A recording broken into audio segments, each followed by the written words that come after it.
Viewers, welcome back to my YouTube channel MR physics. MR physics চ্যানেলে তোমাদের প্রত্যেককে welcome. প্রিয় ছাত্রছাত্রীরা, আমরা বিগত ক্লাসের নেই আজকেও আমরা একটি নতুন ক্লাস নিয়ে উপস্থিত হয়েছি, যেখানে আমরা ছায়াবুকের যে রয়েছে আমাদের যে electric current change Ohm's law, এই চ্যাপ্টারের যে এমসিকিউ সলিউশন, অর্থাৎ সমস্ত ক্লাস দিয়ে আমরা যে থিওরিগুলো কনসেপ্ট ক্লিয়ার করেছি এবং তার পরবর্তী স্টেপে যে কোয়েশ্চেন সলিউশনগুলো রয়েছে, তার যে এমসিকিউ প্যাটার্নের যে কোয়েশ্চেন সলিউশন, তারপরে যে আমাদের কি বলে যেন ওই প্রবলেম সেটের যে 1 মার্কসের যে কোয়েশ্চেনগুলো এমসিকিউ এর মতো করে খুব তুলে দেয় ভালো করে, সেই কোয়েশ্চেনগুলো পরপর আমরা কিন্তু রেগুলারলি সলভ করিয়ে দেবো। তার আজকে আমরা একটা ছোট্ট ভিডিও নিয়ে উপস্থিত হয়েছি, সেটা হচ্ছে তার এমসিকিউ সলিউশনের প্রায় 1 থেকে 30 পর্যন্ত কোয়েশ্চেন। তো চলো আমরা কোয়েশ্চেনগুলো একদিক থেকে সলভ করব, এবং যদি তোমরা কেউ চ্যানেলে নতুন হয়ে থাকো তাহলে অবশ্যই চ্যানেলটিকে সাবস্ক্রাইব করে বন্ধু বান্ধবদের মধ্যে দ্রুত গতিতে শেয়ার করবে। চলো আমরা প্রথম কোয়েশ্চেনটা দেখে নিই। প্রথম কোয়েশ্চেনটা কি রয়েছে আমরা দেখতে পাচ্ছি যে প্রথম যে কোয়েশ্চেনটা রয়েছে ছায়াবুকে, যেহেতু তোমাদের প্রত্যেকের কাছে সেই বইটা রয়েছে, পেজ নাম্বার হচ্ছে 254 পেজের 1 নম্বর কোয়েশ্চেনে রয়েছে। দেখো যে সময়ের সাপেক্ষে একটি পরিবাহীতে তড়িৎ প্রবাহ I = 2t + 3t স্কোয়ার সমীকরণ অনুযায়ী পরিবর্তিত হচ্ছে, যেখানে t = 2 সেকেন্ড থেকে 3 সেকেন্ডের মধ্যে তড়িতাধানের পরিমাণ জানতে চেয়েছে। অপশানগুলো দিয়েছে আমাদেরকে 10 কুলম, 24 কুলম, 33 কুলম এবং 44 কুলম। আমরা দেখে নিচ্ছি যে আই এর যে একটা ভ্যালু দিয়েছে, ওরা আই এর ভ্যালু দিয়েছে সেটা হচ্ছে 2t + 3t স্কোয়ার। I = হচ্ছে 2t + 3t স্কোয়ার, এবং ওরা টোটাল চার্জ জানতে চেয়েছে যে টোটাল চার্জটা কত। তবে আমরা এই কোয়েশ্চেনটাতে ওরা সময়ের দুটো ভ্যালু দিয়েছে, একটা t = 2 সেকেন্ড থেকে শুরু করে 3 সেকেন্ড পর্যন্ত।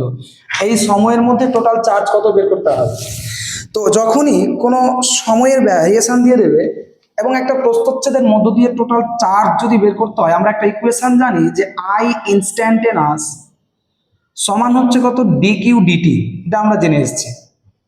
যখন কোনো কোয়েশ্চেন, আমি থিওরিতে ভালোভাবে আলোচনা করে এসেছি, যখন কোনো কোয়েশ্চেনে আই এর মান ডিরেক্টলি দেওয়া থাকবে I = এত, তার মানে ওই আইটা ওরা নিশ্চিতভাবে ইনস্ট্যান্টেনাস কারেন্টকে বোঝাতে চেয়েছে। তাহলে ইনস্ট্যান্টেনাস কারেন্টের ইকুয়েশন আমরা জানি dq dt। তাহলে এখান থেকে আমি লিখতেই পারি dq = কত বলো তো, I ইনস্ট্যান্টেনাস ইনটু তাহলে কত dt। টোটাল চার্জ ওরা জানতে চেয়েছে, তার মানে dq কে যদি আমরা ইন্টিগ্রেশন করি তাহলে টোটাল চার্জ পেয়ে যাব। তাহলে dq = এপারেও ইন্টিগ্রেশন নিয়ে নিলাম I ইনস্ট্যান্টেনাস ইনটু dt। ইন্টিগ্রেশনের লিমিটটা কত দিয়েছে ওরা, 2 থেকে 3 সেকেন্ড। সময়ের ভ্যালুটা কত, 2 থেকে 3 সেকেন্ড।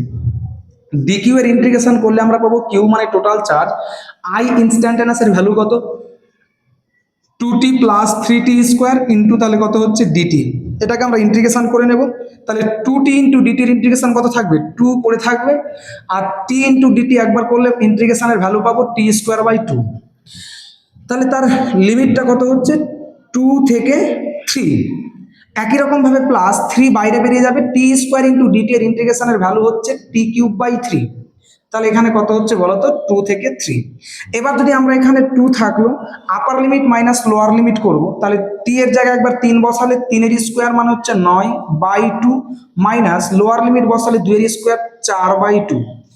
একই রকম ভাবে 3 থাকলো, এখানে t এর জায়গায় যদি 3 বসায় তাহলে 3 এর কিউব মানে কত, 27/3, মাইনাস লোয়ার লিমিট বসবে, একবার যদি t এর জায়গায় 2 বসায় তাহলে 2 এর কিউব মানে কত, 8/3। তোমরা দেখো এখান থেকে লসাগু হবে 2, তাহলে 2 লসাগু, উপরে থাকবে কত 9 - 4, আর সামনে একটা 2 ছিল, প্লাস 3, এবারে লসাগু হবে কত 3 এখানে, তাহলে 27 - 8, 3 3 কেটে গেল, 2 2 কেটে গেল, 9 থেকে 4 গেলে কত 5, প্লাস 27 থেকে 8 গেলে কত হয় 19। তাহলে 19 আর 5 কত হচ্ছে 24 কুলম। এটা হচ্ছে আমাদের অ্যান্সার। তাহলে অপশন নাম্বার কোনটা হচ্ছে, অপশন নাম্বার বি। খুব ভালো কোয়েশ্চেন, এই কোয়েশ্চেনগুলো নিটে কিন্তু দেই। আমরা দেখে নিয়েছিলাম যখনই কোনো কারেন্টের ইকুয়েশন থাকবে, আমি এটুকু কথা বারবার করে বলেছিলাম, কারেন্টের ইকুয়েশন আছে তার মানে সেটা হচ্ছে ইনস্ট্যান্টেনাস কারেন্টের ইকুয়েশন, এবং আমরা জানি I ইনস্ট্যান্টেনাস সমানই হচ্ছে dq dt, এবং সেখান থেকে আমরা ডেরিভেশন করে যেভাবে আমাদের ফরম্যাট রয়েছে সেখান থেকে আমরা ক্যালকুলেশন করলাম। এগুলো আমার সেকেন্ড লেকচারে বিস্তারিত আলোচনা করা হয়েছে থিওরি ক্লাসে। নেক্সট তোমরা দেখো 2 দাগের কোশ্চেনটা দিয়েছে, দীর্ঘ সময় ধরে তড়িৎক্ষরণ চলাকালীন লেড অ্যাসিড সঞ্চয় কোষের তড়িৎচালক বল কত। তার মানে বলছে কোনো একটা কোষ দীর্ঘক্ষণ ধরে তড়িৎ ক্ষরণ করছে, আধান হ্রাস করছে, হ্রাস করতে করতে একটা লেড অ্যাসিড সঞ্চয় কোষ, তার সর্বনিম্ন যে তড়িৎচালক বল সেটা হচ্ছে 2 ভোল্ট। সেটা কত ভোল্ট? 2 ভোল্ট। যেমন তুমি মনে করো যে আমরা মানুষ, আমাদের যে পোটেনশিয়াল, আমরা সারাদিনে যে খাবার দাবার খাই সেখান থেকে যে আমরা এনার্জি বা শক্তিটাকে গেইন করি, সেই শক্তি দিয়ে আমরা সারাদিনে কাজ করি। তার মানে কি কাজ করতে গিয়ে আমাদের এনার্জি লস্ট হয়, এনার্জি হারিয়ে যায়। তার মানে কি যখন কাজ করতে করতে করতে করতে যখন আমরা শেষ পর্যায়ে চলে আসি, তার মানে এটুকু নয় যে আমাদের শক্তি টোটালি শেষ হয়ে গেছে। যেটুকু আমাদের বডির জন্য দরকার রিজার্ভ রাখার জন্য, সেইটুকু শক্তি আমাদের বডি যেমন রিজার্ভ রাখে, ঠিক সেই রকমই লেড অ্যাসিড সঞ্চয় কোষও কি করে, তার তড়িৎ ক্ষরণ করতে করতে করতে করতে ব্যাটারিটাকে সক্রিয় রাখার জন্য যেটুকু ভোল্টেজ ধরে রাখতে পারে, সেই ভোল্টেজটাই হচ্ছে কত? 2 ভোল্ট। তাহলে ওই অ্যান্সারটা হবে কত? 2.0 ভোল্ট যেটা রয়েছে সেটা হচ্ছে সি দাগের অপশানটা অ্যান্সার হবে।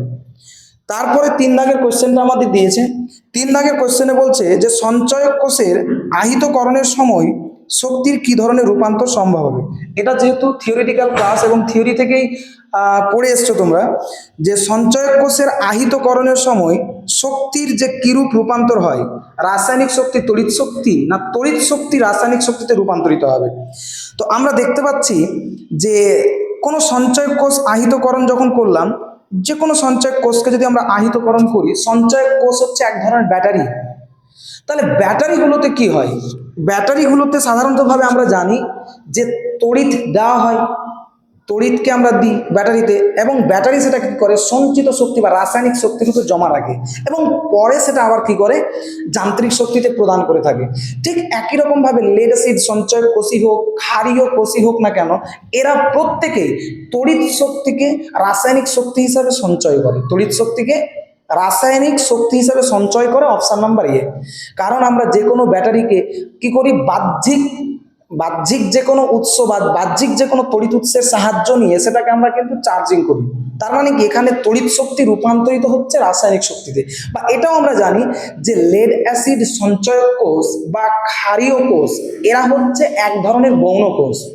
এই গৌণ কোষগুলো কি করে, বাহ্যিক তড়িৎ উৎসের সাহায্যে তড়িৎ শক্তিকে রাসায়নিক শক্তিতে রূপান্তরিত করে এবং পরবর্তীকালে এই রাসায়নিক শক্তিটাকে আমরা যান্ত্রিক শক্তি হিসাবে কিন্তু ব্যবহার করে থাকি। তাহলে নিশ্চয় এটা হচ্ছে অপশন নাম্বার এ, যে তড়িৎ শক্তিকে আমরা রাসায়নিক শক্তিতে রূপান্তর করি।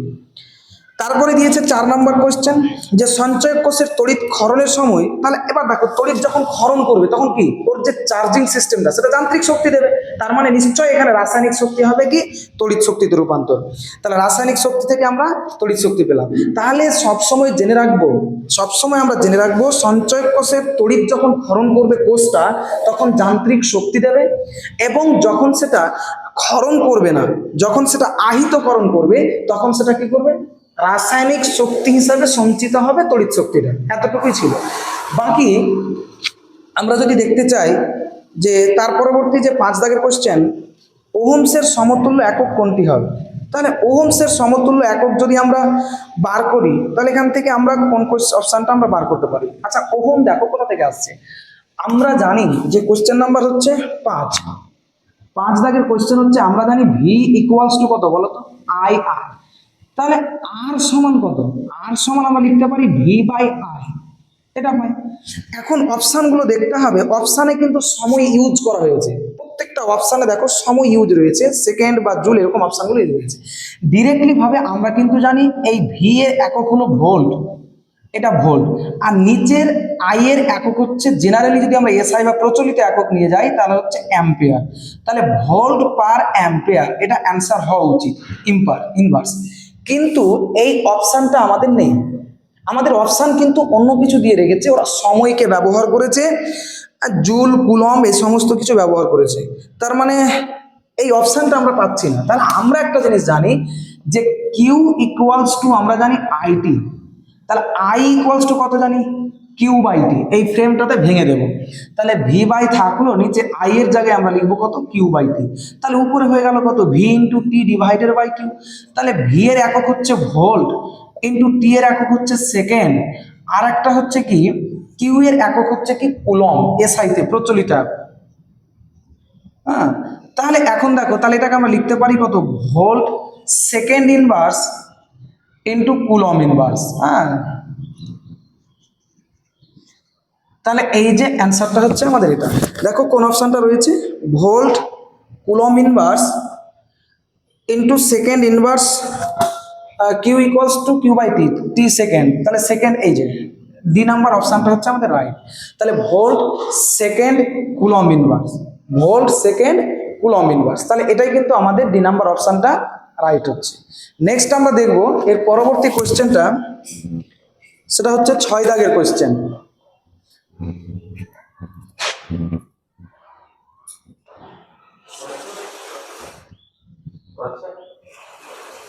বাতাস যাচ্ছে।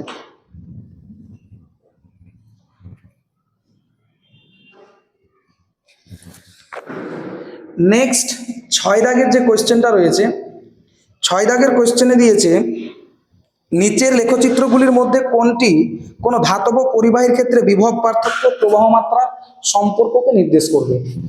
ধাতব পরিবাহীর ক্ষেত্রে প্রবাহ মাত্রা ও বিভব প্রভেদের সম্পর্ক, মানে আগে বিভব প্রভেদ বলেছে নাকি, আচ্ছা বিভব প্রভেদ ভি ও আই এর মধ্যে লেখচিত্র। আমরা যে কোনো ধাতব পরিবাহীর ক্ষেত্রে একটা জিনিস ভালো করেই জানি, যে ধাতুদের ক্ষেত্রে যদি দুই প্রান্তের বিভব প্রভেদ যদি বাড়তে থাকে, তাহলে তার মধ্য দিয়ে কারেন্টও বাড়বে, সমানুপাতিক হারে বৃদ্ধি পায়, অর্থাৎ V A minus VB proportional to কি হয়, আই। কোনো ধাতব পরিবাহীর ক্ষেত্রে দুই প্রান্তের বিভব প্রভেদ যে হারে বাড়বে, তার মধ্য দিয়ে কারেন্টের পরিমাণও কিন্তু সে হারে বেড়ে যাবে। তার মানে এরা সমানুপাতিক হারে বাড়ে। আর যে কোনো সমানুপাতিক প্রোডাক্টেরই আমরা লেখচিত্র পাবো মূলবিন্দুগামী। তাহলে এর লেখচিত্র হবে সবসময়ের জন্য মূলবিন্দুগামী। তাহলে লেখচিত্র নাম্বার এটা অপশানটা রাইট অ্যান্সার, এ নাম্বার অপশানটা রাইট। কারণ আমরা দেখতে পাচ্ছি যে, আমরা দেখে নিচ্ছি যে ভি ভার্সেস আই যে লেখচিত্র, আমরা যদি এদিক বরাবর ভি দিই, এদিক বরাবর যদি আই কে ডিনোট করি, তাহলে লেখচিত্রটা সবসময় মূলবিন্দুগামী পাবো। কারণ এখানে যদি তিনটা বিন্দুকে আমরা কল্পনা করি, তাহলে দেখতে পাবো এর ক্ষেত্রে আই এর মান যতটুকু, ভি এর মান যতটুকু, এর ক্ষেত্রে আই এর মান একটু বেড়ে গেছে, এর ক্ষেত্রে ভি এর মান ততটুকুই বেড়ে গেছে। এর ক্ষেত্রে আই এর মান যতটুকু বাড়ছে, এর ক্ষেত্রেও ভি এর মান ততটুকুই বাড়ছে। অর্থাৎ এই এমন একটা লেখচিত্র, যার ক্ষেত্রে ভি এর মান যে হারে বাড়ছে, আই এর মান কিন্তু সেই হারে বাড়ছে, তাই এরা হচ্ছে সমানুপাতিক লেখচিত্র। অর্থাৎ পৃথিবীতে যে কোনো সমানুপাতিক লেখচিত্রই তারা হবে মূলবিন্দুগামী, এবং অনুরূপভাবে ভিআই লেখচিত্র হচ্ছে মূলবিন্দুগামী, বা এরা হোমিও পরিবাহী, যেটা আমরা বলেছিলাম থিওরিটিক্যাল ক্লাসে।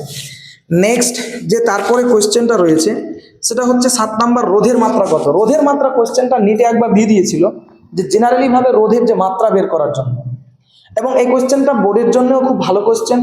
রোধাঙ্কের মাত্রা, রোধের মাত্রা, এই কোয়েশ্চেনগুলো নিটে কিন্তু থ্রো করেছে। প্রায় রোধের মাত্রা সম্ভবত 1 থেকে 2 বার কোয়েশ্চেনটা উঠেছে, এবং রোধাঙ্কের মাত্রাটাও কিন্তু 2 বার কোয়েশ্চেনে সেটিং করেছে ওরা নিটে। তো রোধের মাত্রা আমরা কি করে বের করবো, ওরা অপশান দিয়েছে M L square, T inverse 3, I inverse 3, অপশানগুলো অনেক কিছুই দিয়েছে।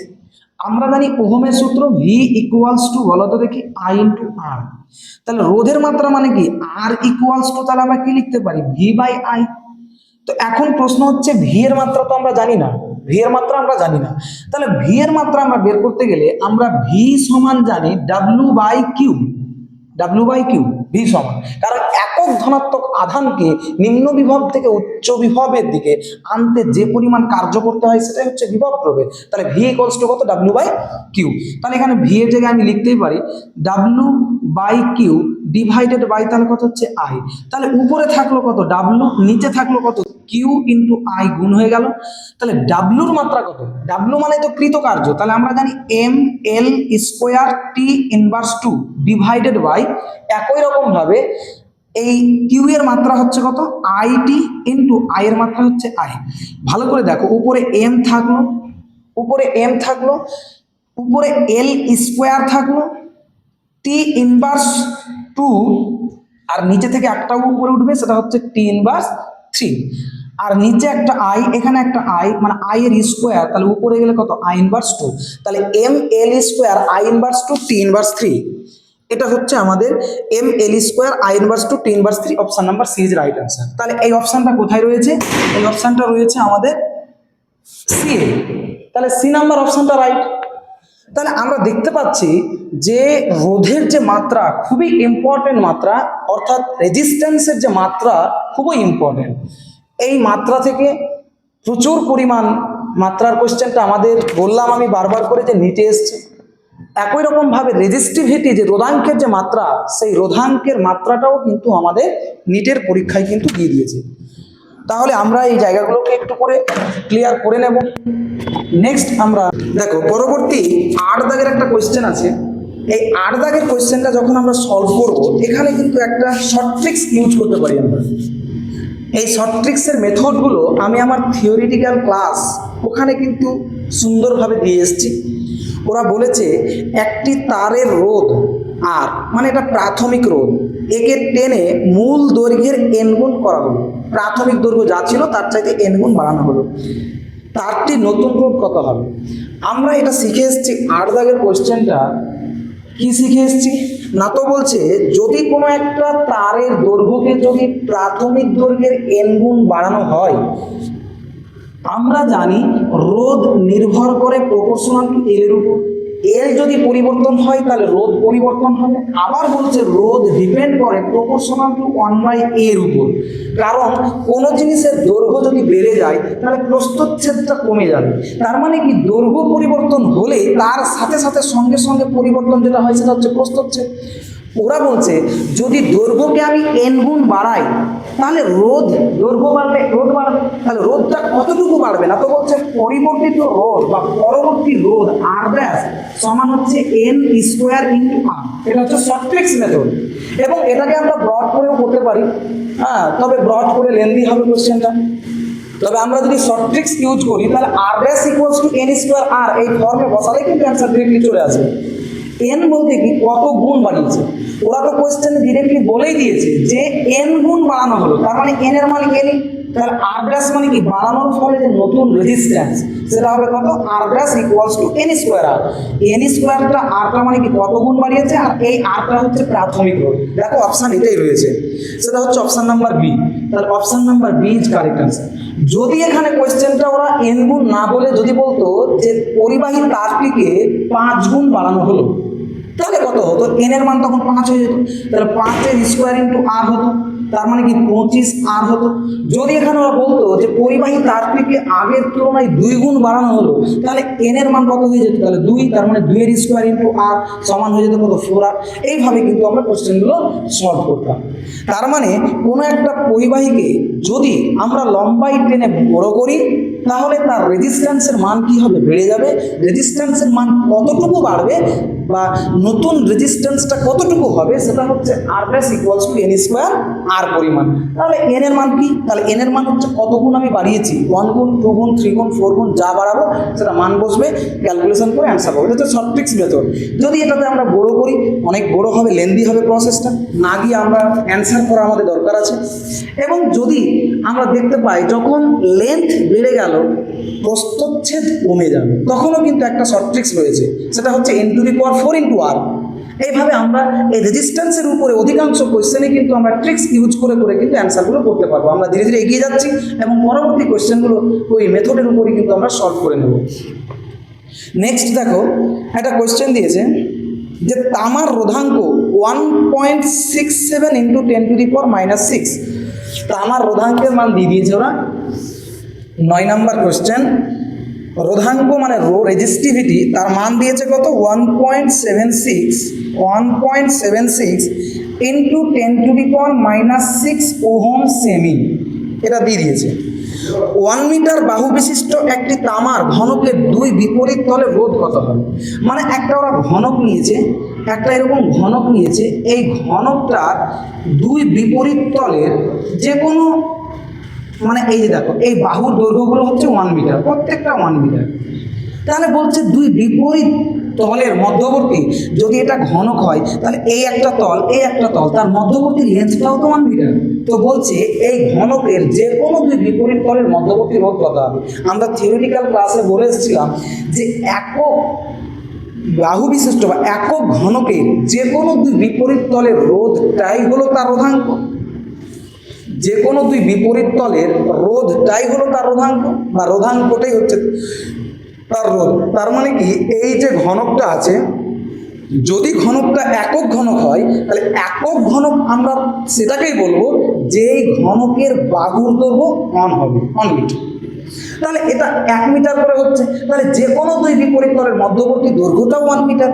এটা তল আর এটা তলের মধ্যবর্তী, ওই তল আর এই তলের মধ্যবর্তী দৈর্ঘ্য 1 মিটার, এই তল আর এই তলের মধ্যবর্তী দৈর্ঘ্যটাও হচ্ছে 1 মিটার। সোজা কথাই হচ্ছে একক ঘনকের যে কোনো দুই বিপরীত তলের যে রোধ, মধ্যবর্তী যে রেজিস্ট্যান্স, সেটাই হচ্ছে রোধাঙ্ক, আর রোধাঙ্কটাই হচ্ছে রোধ। তাহলে অতএব রোধের মান তাহলে কত দাঁড়াচ্ছে? রোধের মান দাঁড়াচ্ছে 1.76 into 10 to the power minus 6। এটা ওহম করতে হবে, কিন্তু তোমার অপশান মিলবে না, কারণ এটা সেমিতে আছে। অপশানটা সেম করতে হবে, এটা ওহম মিটার করতে হবে। তাহলে মিটার করলে কি করতে হবে? সেমি থেকে যদি মিটারে করি তাহলে 100 দিয়ে ভাগ করবো, বা 10 টু দি পাওয়ার মাইনাস 2 দিয়ে গুণ করবো। তাহলে 1.76 into 10 to the power minus 6 into 10 to the power minus 2 ohm metre হয়ে গেল। তাহলে অ্যান্সারটা দাঁড়াচ্ছে কত? 1.76 into 10 to the power minus কত? 8। তাহলে আমাদের অ্যাপ্রক্সিমেটলি অ্যান্সারটা আসছে -8 ওহম। এটা হচ্ছে আমাদের অ্যান্সার। মানে দুই বিপরীত তলের রোধটাই হচ্ছে রোধাঙ্ক, আর রোধাঙ্কটাই হচ্ছে রোধ হিসাবে বিবেচিত হবে। তাহলে ওরা কিন্তু অপশান দিয়েছে 1.76 into 10 to the power minus 8 ohm. Option number C আমাদের রাইট অ্যান্সার। বুঝা গেল? এইগুলো থিওরিতে আমরা বিস্তারিতভাবে আলোচনা করে এসেছি যে একক ঘনকের যে কোনো দুই বিপরীত তলের রেজিস্ট্যান্স বা রোধটাই হলো রোধাঙ্ক, আর রোধাঙ্কটাই হচ্ছে কি? রোধ।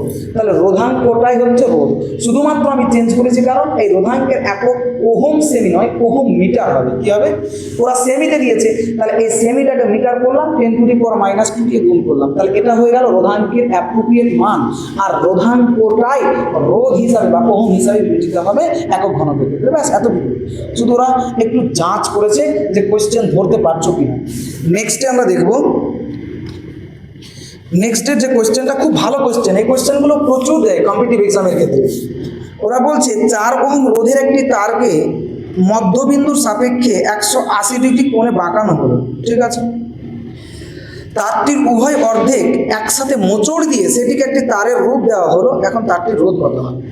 মানে ওরা বলতে চাইছে যে 10 দাগের কোয়েশ্চেনটা আমরা দেখছি, টোটাল এইরকম একটা লম্বা তার, তার টোটাল রেজিস্ট্যান্স, ওরা টোটাল রেজিস্ট্যান্সের মান বলেছে কত? 4 ওহম। এতটা বলে দিয়েছে, টোটাল রেজিস্ট্যান্সের মান বলেছে। এবার বলছে যে মধ্যবিন্দুতে 180 ডিগ্রি করে বাঁকালাম, তার মানে এরকম একটা মিডিল পয়েন্টে এই দিক থেকে তারটাকে এরকম বাঁকিয়ে এরকম হয়ে গেল, মানে এর উপরে ফেলে দিয়েছে। ভালো করে বুঝুন, এইটুকু আর নেই। টোটাল প্রথমে ছিল এতটুকু লম্বা, প্রথমে ছিল দেখো, প্রথমে ছিল এতটুকু লম্বা, যার টোটাল রেজিস্ট্যান্সের মান কত? 4 ওহম।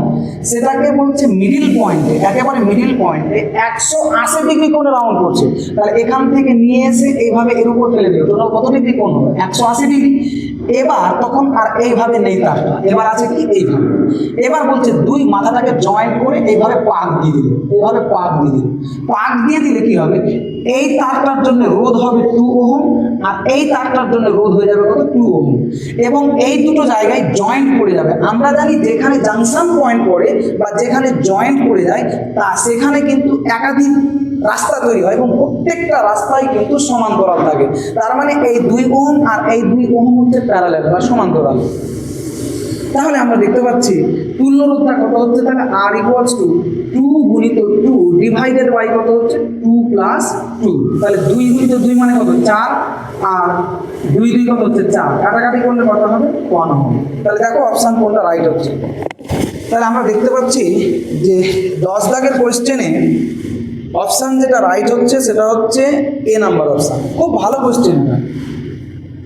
যখনই তারটাকে 180 ডিগ্রি, প্রথমে ছিল এরকম একটা লম্বা তার যার টোটাল রেজিস্ট্যান্স ছিল 4 ওহম, সেটাকে মধ্যবিন্দুতে কি করলো? 180 ডিগ্রি অ্যাঙ্গেলে বাঁকিয়ে দিয়ে একটা তার বানিয়ে দিল। তার মানে কি? দুটো তার জয়েন্ট হয়ে গেল। তার মানে কি দুই মাথাতে জোড় তৈরি হলো, আর যখন জাংশন পয়েন্ট তৈরি হয় তখন সে তারগুলো প্যারালাল হয়ে যায়, তখন এই তারের সাথে এই তার হচ্ছে প্যারালাল।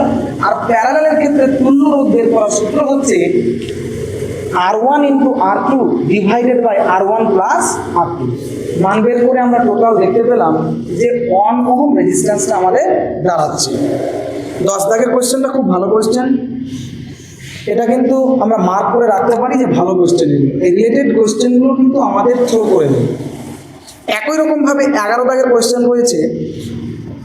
11 দাগের কোয়েশ্চেনটা আমরা দেখব। ওরা বলছে যে একটি ব্লকের মাত্রা 1 সেমি, 2 সেমি ও 3 সেমি। মাত্রা বলেছে মানে এরা বাহুর দৈর্ঘ্য দিয়েছে। একটা বাহুর দৈর্ঘ্য হচ্ছে 1, 2, 3। তার মানে কি একটা ব্লক দেখতে আয়ত ঘনাকৃতি হয়। আর আয়ত ঘনাকৃতি যে কোনো ফ্রেমের তিনটে জিনিস হয়, একটা হচ্ছে দৈর্ঘ্য, প্রস্থ, উচ্চতা। যদি দৈর্ঘ্য, প্রস্থ, উচ্চতা সবই সেম হতো তাহলে এটা ঘনক হয়ে যেত। যেহেতু কোশ্চেনে দৈর্ঘ্যের মান দিয়েছে 1, প্রস্থের মান দিয়েছে 2, উচ্চতার মান দিয়েছে 3, যে কোনো একটা নিতে পারি আমরা, বা লম্বাটাকে আমরা দৈর্ঘ্য 3 নিতে পারি, প্রস্থটাকে 2 বা উচ্চতাটাকে 1 নিতে পারি, মানে ভিন্ন ভিন্ন দেওয়া রয়েছে। তার মানে নিশ্চয়ই এটা ঘনক নয়, এটা হচ্ছে আয়ত ঘনক। তাহলে ব্লক দুটি দুই বিপরীত প্রান্তের কোনো দুটি বিন্দুর মধ্যে সর্বাধিক ও সর্বনিম্ন রোধের অনুপাত কত হবে। তার মানে একটা ব্লক আঁকতে বলেছে এবং তার 3টা ডাইমেনশন বা মাত্রা কিন্তু ভিন্ন ভিন্ন দেওয়া রয়েছে। তার মানে আমাকে এইটুকু কনসেপ্ট নিতে হবে যে এটা ঘনক নয়, এটা হচ্ছে আয়ত ঘনক। তাহলে আমি আয়ত ঘনের জেনুইনলি যে ছবিটা আঁকি সেটা আমরা এঁকে ফেলি। এরকম একটা আয়ত ঘন নিলাম, ধরে নিচ্ছি আমি আয়ত ঘন নিয়ে নিলাম। আয়ত ঘন নেওয়ার পর আমার যেটা কাজ হবে, ওরা বলে দিয়েছে যে যেটা সবচাইতে লম্বা হবে সেটা হচ্ছে 3 মিটার। তার মানে এই দৈর্ঘ্যটাকে আমি 3 ধরলাম, প্রস্থটা তাহলে কত 2 ধরে নিলাম এই প্রস্থটা, এবং উচ্চতাটা একটু কম হবে সেটাকে আমি 1 ধরে নিলাম। ব্যাস। এবার ওরা বলতে চেয়েছে যে এই ব্লকটির দুই বিপরীত প্রান্তের কোনো দুটি বিন্দুর মধ্যে সর্বাধিক ও সর্বনিম্ন রোধ কত। তাহলে আমরা এল পেয়েছি, এর একটা প্রস্থচ্ছেদ আছে, এর একটা প্রস্থচ্ছেদ আছে ক্ষেত্রফল, এবং তার রোধ চেয়েছে। তাহলে আমরা একটা রোধের সূত্র জানি, সেটা হচ্ছে R equals to rho into L by A. যেহেতু এর যে কোনো দুই বিপরীত তলের মধ্যবর্তী অংশের সর্বাধিক এবং সর্বনিম্ন রোধ জানতে চাইছে, যেহেতু এই আয়ত ঘনটা বা ব্লকটা বানানো হয়েছে একটা নির্দিষ্ট উপাদান দিয়ে, উপাদান যদি চেঞ্জ না হয় তাহলে রোধাঙ্কের মানটা সেম থাকবে। তাহলে এক্ষেত্রে আমরা রোধাঙ্কের মানটাকে বাদ দিয়ে ক্যালকুলেশন করতেই পারি, কারণ দুটো একই অনুপাত করতে গিয়ে কেটে যাবে। তাহলে আমরা রোধাঙ্কটাকে বাদ দিয়ে দিলাম, ডিরেক্টলি আমরা ধরলাম R equals to L by A. যখন আমি আর কে ম্যাক্সিমাম নেব, আর ম্যাক্স সমান কি নিতে হবে, এল কে ম্যাক্স নিতে হবে, এবং ক্ষেত্রফল এটাকে মিনিমাম নিতে হবে। ক্ষেত্রফলটা কার, ক্ষেত্রফলটা হচ্ছে যে তলের প্রান্তীয় রোধ নিব, যে তলে। ওরা বলে দিয়েছে ব্লকটির দুই বিপরীত প্রান্তের কোনো দুটি বিন্দুর সর্বাধিক, যে বিপরীত তল নেব। তাহলে এল ম্যাক্সিমাম, যখন আর ম্যাক্সিমাম নিব এল ম্যাক্সিমাম নিতে হবে, ক্ষেত্রফলটা মিনিমাম নিতে হবে। তাহলে এল ম্যাক্সিমাম কোনটা, 3 আছে, 2 আছে, 1 আছে, 3টা বাহুর দৈর্ঘ্য আছে। তাহলে সবচেয়ে ম্যাক্সিমাম লেন্থটা হচ্ছে 3 ডিভাইডেড বাই, যদি ক্ষেত্রফলটাকে মিনিমাম নিই, এমন একটা তল তুমি বিবেচনা করো যেই তলের ক্ষেত্রফল মিনিমাম হবে। তাহলে আয়ত ঘনকের প্রত্যেকটা তল দেখতে কার মতো, আয়তাকারের মতো। আর আয়তক্ষেত্রের ক্ষেত্রফলের সূত্র হচ্ছে দৈর্ঘ্য গুণিত প্রস্থ। তাহলে এই 3, 2 আর 1 3টা তল আছে, মানে বাহুর দৈর্ঘ্য নিয়ে টোটাল 6টা তল রয়েছে। এমন কোনটা তল নিলে ক্ষেত্রফল মিনিমাম পাবো। তাহলে আমরা দেখছি 3 গুণিত 2 করলে 6 আসবে, 2 গুণিত 1 করলে কত আসবে, 2 আসবে। তাহলে সবচাইতে মিনিমাম ক্ষেত্রফল পাবো 2 গুণিত 1, 2 গুণিত 1 নিয়ে, মানে ওই সাইডের তলটা, ওই সাইডের তলটা। তাহলে আমরা দেখতে পাচ্ছি মিনিমাম ক্ষেত্রফল হচ্ছে কত, 3/2। তার মানে অ্যান্সারটা হলো আর ম্যাক্সের মান 3/2। একই রকম ভাবে যদি আমি আর মিনিমাম বের করি, তাহলে আর মিনিমাম সমান কি লিখতে হবে, এল মিনিমাম ডিভাইডেড বাই হচ্ছে এ ম্যাক্সিমাম। এ যখন ম্যাক্সিমাম হবে তখন আর মিনিমাম হবে, আর এল যখন মিনিমাম হবে তখন আর মিনিমাম হবে। তাহলে আর মিন সমান, তাহলে আমরা কত পাচ্ছি, মিনিমাম লেন্থ হচ্ছে 1, আর ম্যাক্সিমাম ক্ষেত্রফল মানে কি 3 গুণা 2 মানে 6। তাহলে অতএব ওরা চেয়েছে কি সর্বাধিক ও সর্বনিম্ন অনুপাত।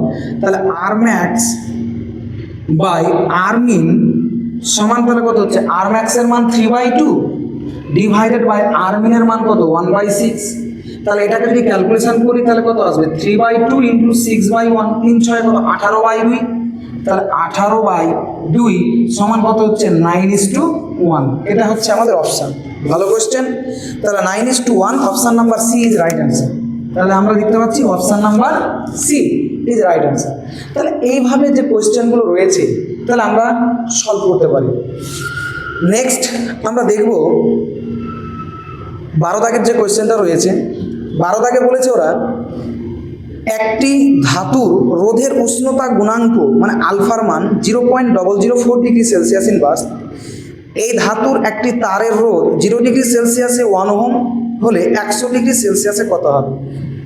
যখন রোধের উষ্ণতা গুণাঙ্ক বা টেম্পারেচার কোএফিসিয়েন্ট অফ রেজিস্ট্যান্স এর উপরে আমি একটা সূত্র শিখিয়ে এসেছিলাম, সেটা হচ্ছে alpha equals to R2 minus R1 divided by R1 into T2 minus R2 into T1। এই যে সূত্রটা আছে, এই সূত্রের উপর যদি আমরা বসিয়ে দিই তাহলে আমাদের অ্যান্সার হয়ে যাবে, কোনো অসুবিধা হবে না।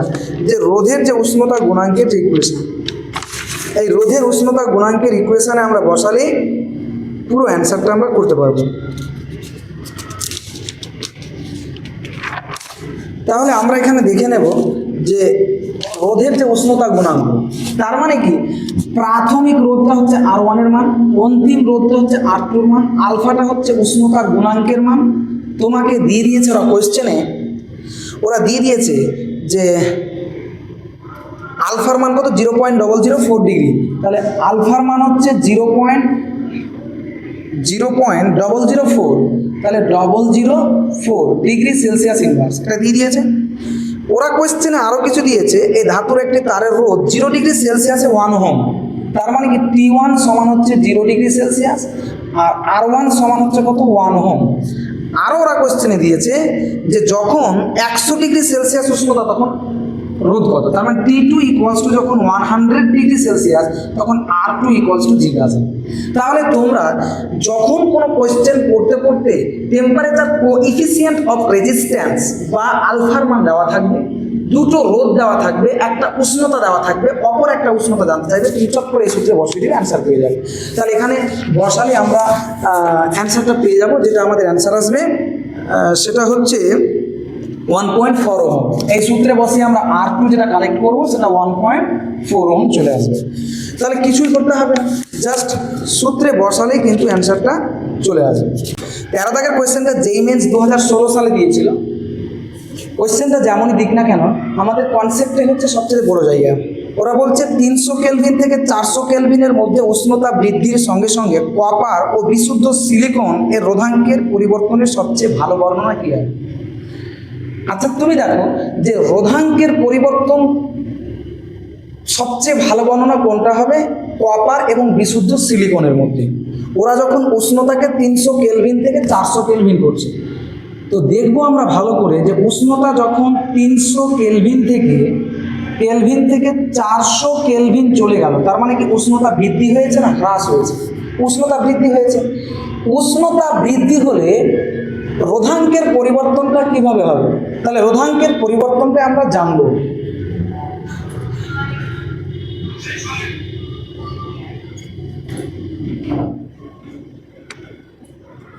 তাহলে রোধাঙ্কের যে পরিবর্তন, এই রোধাঙ্কের পরিবর্তনটা ডিপেন্ড করবে রোধের পরিবর্তনের সাথে। কারণ আমরা ইকুয়েশন জানি R equals to rho into L by A।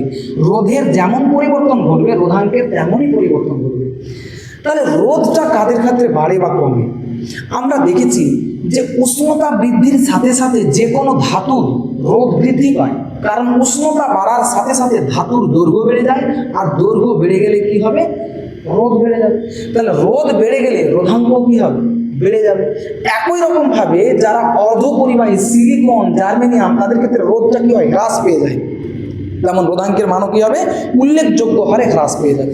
Option নাম্বারটা আমরা দেখতে পাচ্ছি যে কপার যেহেতু একটা ধাতু, তাহলে তার ক্ষেত্রে কী হবে? রৈখিক বৃদ্ধি, এবং সিলিকনের জন্য সূচকীয় হ্রাস পাবে। তাহলে অপশান নাম্বার সিটা হচ্ছে রাইট অ্যান্সার। কারণ এটা আমি রোদের উষ্ণতা গুণাঙ্কের টপিক্সে কিন্তু থিওরিটিক্যাল ক্লাসে বিস্তারিত আলোচনা করে এসেছি আমার ভিডিওতে, যেখানে আমি বলেছি যে উষ্ণতা বৃদ্ধির সাথে সাথে যে কোনো ধাতু রোধ বৃদ্ধি পায়, আর রোধ বৃদ্ধি পাওয়ার দরুন তার রোধাঙ্কের মানও কী হবে, বৃদ্ধি পাবে। একই রকমভাবে উষ্ণতা বৃদ্ধির সাথে সাথে যারা অর্ধপরিবাহী সিলিকন, জার্মেনিয়াম, 14 নম্বর শ্রেণীর যারা মৌল, তাদের ক্ষেত্রে কী হয়, উষ্ণতা বাড়ার সাথে সাথে রোধের মান সূচকীয়ভাবে কমে যাবে বা উল্লেখযোগ্য হারে কমে যায়, আর রোধের মান কমে গেলে রোধাঙ্কের মানও কমে যায়। তাই সি নাম্বার অপশানটাই রাইট। যেহেতু কপার একটা ধাতু, তাহলে তার ক্ষেত্রে কী হবে, রৈখিক বৃদ্ধি। যেমন হারে তাপমাত্রা বাড়াবো তেমন হারে দৈর্ঘ্য বাড়বে, তেমন হারে রোধ বাড়বে, তেমন হারে রোধাঙ্ক বাড়বে, মানে রৈখিক বৃদ্ধি পাবে। এবং সিলিকন এবং জার্মেনিয়াম বা 14 নম্বর শ্রেণীদের মৌলদের ক্ষেত্রে যেমন হারে উষ্ণতা বাড়াবো তেমন হারে রোধ কমবে, তেমন হারে কী হবে, রোধাঙ্কের মানটা সূচকীয় বা উল্লেখযোগ্য হারে কিন্তু হ্রাস পাবে। নেক্সট আমরা কোয়েশ্চেন দেখে নেব যে একটি তারের 14 নম্বর কোয়েশ্চেনটা ওরা কিন্তু বইয়ে হিন্টস দিয়েছে, আমরা কিন্তু অন্যভাবেও এই কোয়েশ্চেনটা করতে পারি। আমাদের কাছে দুটো মেথড রয়েছে, ওরা যেভাবে হিন্টস দিয়েছে সেভাবে করতে গিয়ে সব কোশ্চেন অ্যান্সার নাও নামতে পারে, কিন্তু আমি যে মেথডটা দিয়ে করাবো সেই মেথডে আশা করি কোনো কোশ্চেন অসুবিধা হবে না। সেটা হচ্ছে কি, ওরা বলেছে একটি তারের 50 ডিগ্রি সেলসিয়াস তাপমাত্রায় রোধ হচ্ছে 5 ওহম, 100 ডিগ্রি সেলসিয়াস তাপমাত্রায় রোধ হচ্ছে 6 ওহম, তাহলে 0 ডিগ্রি সেলসিয়াস তাপমাত্রায় রোধটি কত হবে? তুমি এখান থেকে দেখো 4টা ডাটা পাচ্ছ। একটা হচ্ছে কি 50 ডিগ্রি সেলসিয়াস উষ্ণতায় রোধ কত ওহম বলেছে, 5 ওহম। তার মানে প্রাথমিক উষ্ণতা T1 সমান হচ্ছে কত, 50 ডিগ্রি সেলসিয়াস। রোধ মানে হচ্ছে R1, সেটা হচ্ছে কত, 5 ওহম। তার মানে কি 50 ডিগ্রি সেলসিয়াস উষ্ণতায় হচ্ছে 5 ওহম, মানে প্রাথমিক উষ্ণতা, প্রাথমিক রোধ। তারপরে ওরা বলছে এবং বা দাঁড়িয়ে দেওয়ার পর থেকে শুরু হয় অন্তিম উষ্ণতা T2 মান হচ্ছে 100 ডিগ্রি সেলসিয়াস। T2 সমান কত বলো তো, 100 ডিগ্রি সেলসিয়াস। এবং সেক্ষেত্রে রেজিস্ট্যান্সের মান কত হয়েছে বলো তো, R2 এর মান হচ্ছে কত, 6 ওহম। এবার ওরা বলেছে তাহলে 0 ডিগ্রি সেলসিয়াসের তাপমাত্রায় রোধটি কত হবে, 0 ডিগ্রি সেলসিয়াস তাপমাত্রায় রেজিস্ট্যান্সের মান কত হবে। এখান থেকে দেখো আমি যে কিছুক্ষণ আগে একটা সূত্র লিখালাম যে alpha equals to R2 minus R1 divided by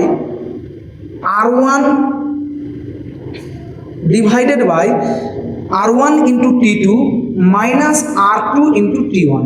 এই সূত্রে আমরা সবটির মান জানি, আলফার মান এখান থেকে নিয়ে নিব।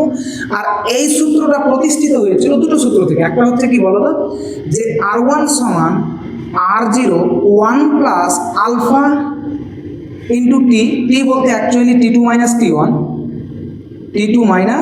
T1।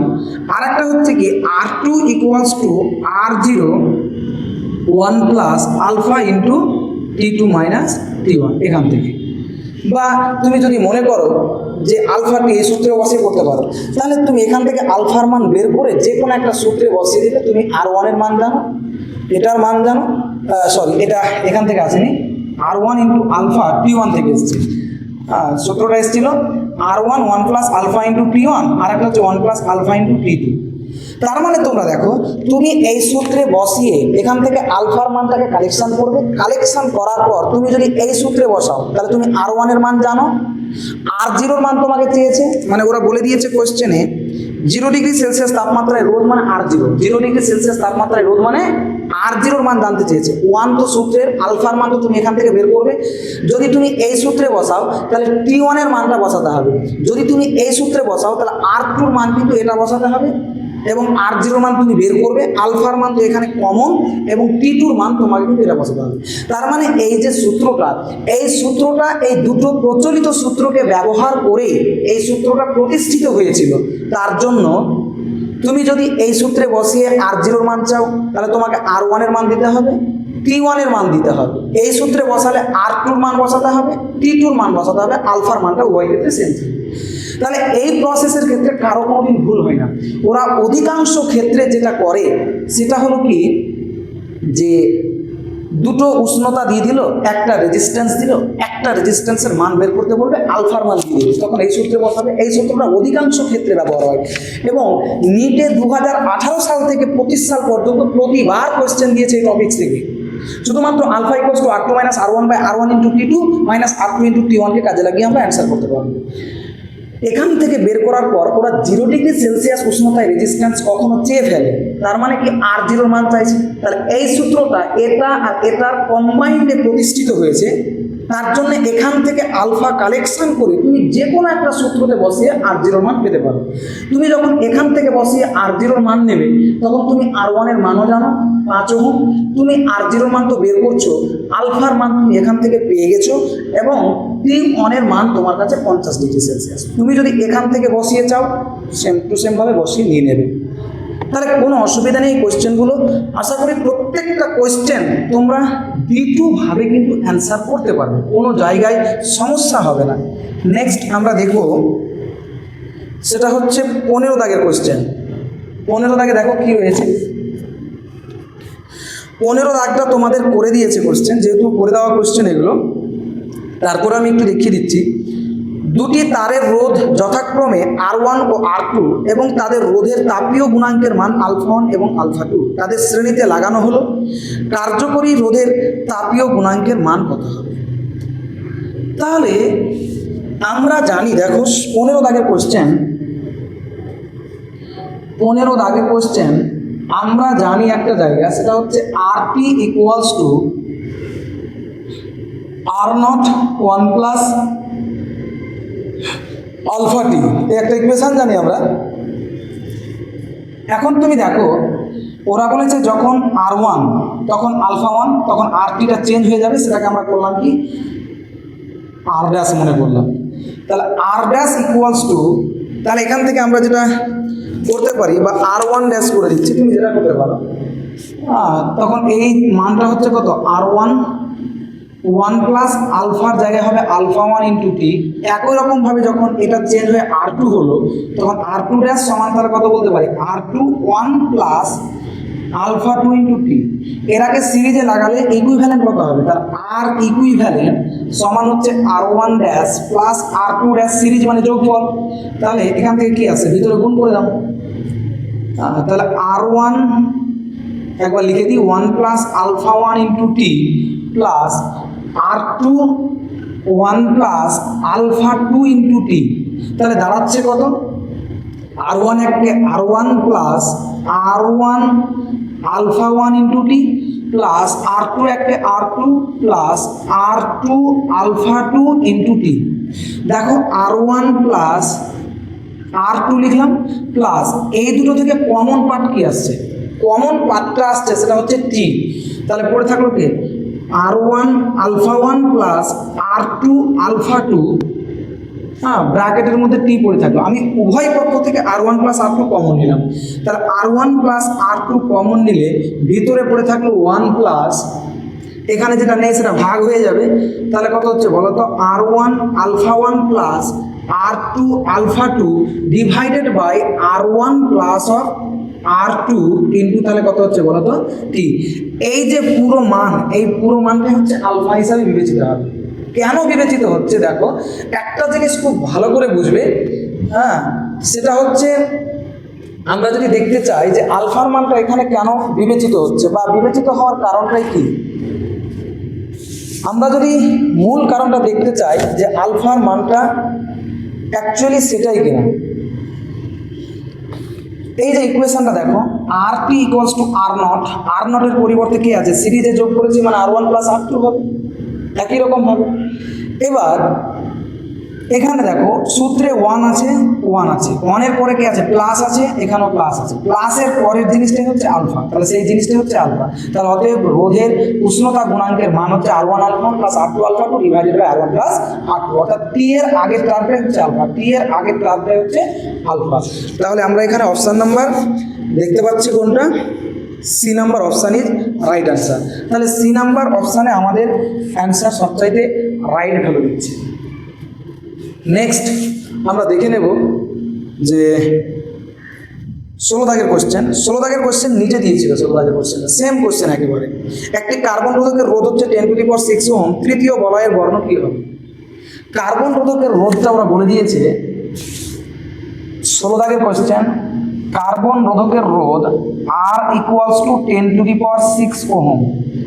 3 নাম্বার বলা হয় কি হবে, কার্বন রোধকের রোধ নির্ণয় করার সূত্র হচ্ছে আমাদের ক্ষেত্রে কি ছিল, R equals to AB into 10⁻⁶ plus minus d%। যেহেতু এটা দেয়নি মানে কালারটা নেই, 2 নাম্বার কালারটা নেই, তাহলে আমার কাছে সূত্র হচ্ছে এত ওহম। তাহলে এই ফ্রেমে আমাকে লিখতে হবে রোধটাকে, ওরা রোধটার টোটাল মান দিয়েছে কত, 10⁻⁶ ওহম। এই যে টোটাল রেজিস্ট্যান্সের মানটা বলে দিয়েছে, তাহলে 10⁻⁶ সমানই তাহলে কত হচ্ছে এবি ইন্টু 10⁻⁶ সি। তাহলে তোমাকে এই যে রোধটাকে এই রূপে ভেঙে লিখতে হবে। তাহলে কি আমি লিখতে পারি না যে এই 10⁻⁶ কে আমি লিখতে পারি 10 ইন্টু 10⁵ সমানই কত হচ্ছে এবি ইন্টু 10⁻⁶। তার মানে এ এর মান 1, বি এর মান 0, 10 পাওয়ার বেস মিলে গেল, তাহলে সি বলতে তাহলে কত দাঁড়াচ্ছে 5। তাহলে সি ইকুয়ালস টু কত 5। তাহলে তুমি কালার কোডগুলোকে গুনবে, দেখবে সি ইকুয়ালস টু 5 নাম্বার কালারটা আছে সবুজ আছে, কি আছে দেখো তো সবুজ। যে বিবি রয় হ্যাজ গ্রেট রিটেন্স ভেরি গুড ওয়াইফ, এই যে কালার কোড নির্ণয়ের যে ট্রিক্সটা ছিল, সেই ট্রিক্সটা আমার যে কার্বন রোধক যে লেকচার, সেই লেকচারে গিয়ে তোমরা দেখে নেবে। এখানে দেখতে পাবে যে সি এর ভ্যালুটা 5 এবং সেই কালার কোড অনুযায়ী সেই কালারের নাম কি হবে সেটা কিন্তু বলে দেওয়া হয়েছে। তারপরে দেখো next question, 47 plus minus 4.7 kilo ohm. এই কোয়েশ্চেনটা অধিকাংশ ছাত্রছাত্রীরা মিস্টেক করে, এই কোয়েশ্চেনটা অধিকাংশ ছাত্রছাত্রীরা মিস্টেক করে যে 47 প্লাস মাইনাস 4.77 কিলো ওহম রোধের একটি কার্বন রোধককে চেনার জন্য এর উপরের বিভিন্ন রঙের বলাই আঁকতে হলে বলাইগুলির রঙের সঠিক ক্রম কেমন হবে। মানে একটা রেজিস্ট্যান্সের মান দিয়েছে, সেই মান থেকে তোমাকে বলছে একটা কার্বন রোধক এঁকে দেখাও এবং তার পরপর কালারগুলো কী কী হবে সেটা তুমি বলো। তাহলে দেখো এখান থেকে আমরা দেখব, সেটা হচ্ছে 17 দাগের কোয়েশ্চেন, খুব ভালো কোয়েশ্চেন 17 দাগ। 47 plus minus 4.7, 47 plus minus 4.7 kilo ohm দিয়েছে। এবার বলছে এই যে একটা রেজিস্ট্যান্স, এই রেজিস্ট্যান্সটা দিয়ে তোমাকে কার্বন রোধক বানাতে বলছে। এই রোধের মান দিয়ে একটা কার্বন রোধক বানাও এবং সেই কার্বন রোধকের প্রত্যেকটা কালারের ক্রম উল্লেখ করো, মানে কোন কালারের পরে কোন কালারটা বসবে, তারপরে কোন কালার হবে, প্রত্যেকটা কালারকে কিন্তু আমাকে বসাতে হবে সিমিলারলি ভাবে। আমি যদি দেখতে চাই, এখন দেখো কার্বন রোধকের রোধ নির্ণয় করার সূত্রে আর ইকুয়ালস টু ছিল AB into 10⁻⁶ ohm plus minus d%। এখানে ওহম এককে নির্ণয় করা হয়েছে রোধটা, কিন্তু এখানে আছে কি বলো কিলো ওহম। তাহলে কিলো ওহমকে যদি আমি ওহম করি, তাহলে ওহম করলে কি করতে হবে 10⁻³ দিয়ে গুণ, তাহলে 47 প্লাস মাইনাস তাহলে 4.7 10⁻, তাহলে কত হচ্ছে 3 ওহম হয়ে গেল। এই 10⁻³ 47-এর সাথে এবি ইন্টু 10⁻⁶ ওহমের সাথে গুণ হবে। টলারেন্সের সাথে কখনো গুণ হয় না, টলারেন্স কিলো ওহম বা এরকম কোনো ফ্যাক্টর করে না, ফ্যাক্টর করে না। এই যে কিলো ওহমকে ওহম করলাম, এই ওহম রেজিস্ট্যান্স এককটা সবসময় এবির পরে লাগে, 4.7 না, কারণ প্লাস মাইনাসের পরে যে অংশটা থাকে সেটা হলো টলারেন্স, d%। সেটা কি টলারেন্স, এই যে এটা হলো টলারেন্স। সূত্রে দেখো এই প্লাস মাইনাসের পরে যেটা ডি থাকে সেটা পার্সেন্টেজে থাকে, সেটা হচ্ছে টলারেন্স, কিন্তু ওখানে পার্সেন্টেজে দেওয়া নেই। তার জন্য আমরা ভাববো সেটাকে কি করে করা যায়। তো প্রশ্ন হচ্ছে তাহলে এই যে ওহম, এই 10⁻³ কার সাথে গুণ হবে, অ্যাকচুয়ালি এর সাথে গুণ হবে। তাহলে 47 ইন্টু 10⁻³ প্লাস মাইনাস 4.7। এখন দেখো এইটুকু ফ্রেম সেজে গেছে যে এবি ইন্টু 10⁻⁶ ফ্রেম হয়ে গেছে। তাহলে এর মান হচ্ছে কত, কালার কোড নাম্বার 4, বি এর মান 7 আর সি এর মান হচ্ছে 3। এই অনুযায়ী যদি তোমরা কালার কোডটা দেখতে চাও, তাহলে তোমরা দেখতে পাবে এর মান যখন 7 রয়েছে তখন সেটা হবে কি হলুদ, 4-এ হলুদ হবে, হলুদ, 7-এ কি হবে বেগুনি হবে, 7-এ বেগুনি হবে, আর 3-এ কি হবে, 3-এ হবে কমলা। তার মানে 3টা ক্রম তুমি পেয়ে গেছো। কিন্তু স্যার যে প্লাস মাইনাস ডি, এখানে যদি পার্সেন্টেজ উল্লেখ থাকতো তাহলে আমি 4.7কে প্রায় 5% করতে পারতাম, কিন্তু এখানে তো পার্সেন্টেজ ওরা দেয়নি।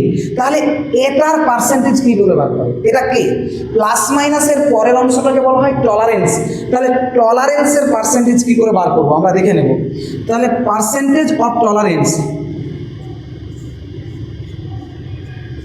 টলারেন্সের যে পার্সেন্টেজ বের করার সূত্র হচ্ছে অ্যাবসলিউট এরর বা অ্যাকচুয়ালি ত্রুটি ডিভাইডেড বাই নমিনাল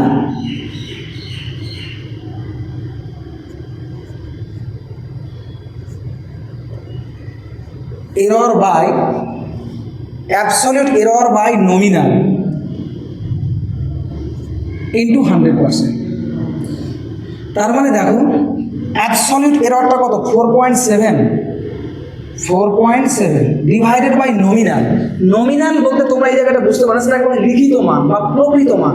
তাহলে 4.7 এর প্রকৃত মান যেটা তোমরা ক্লাস 7 এ শিখেছো অঙ্ক বইয়ে, প্রকৃত বা লিখিত মান হচ্ছে 47। কত বলো তো 47।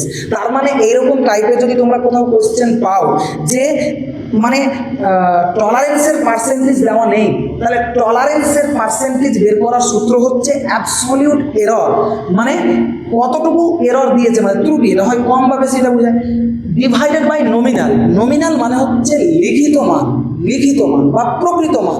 তাহলে আমরা 4.7 কে আমরা প্রকৃত মান বা লিখিত মান কে লিখতে পারি কত 47। যদি এখানে 2.7 থাকতো তাহলে লিখতাম 27, যদি 1.7 থাকতো তাহলে লিখতাম কত 17। মানে এগুলো হচ্ছে লিখিত বা প্রকৃত মান। তাহলে নমিনাল ভ্যালু ইনটু তাহলে কত বলো তো 100%, এটা হচ্ছে টলারেন্সের পার্সেন্টেজ বের করার সূত্র।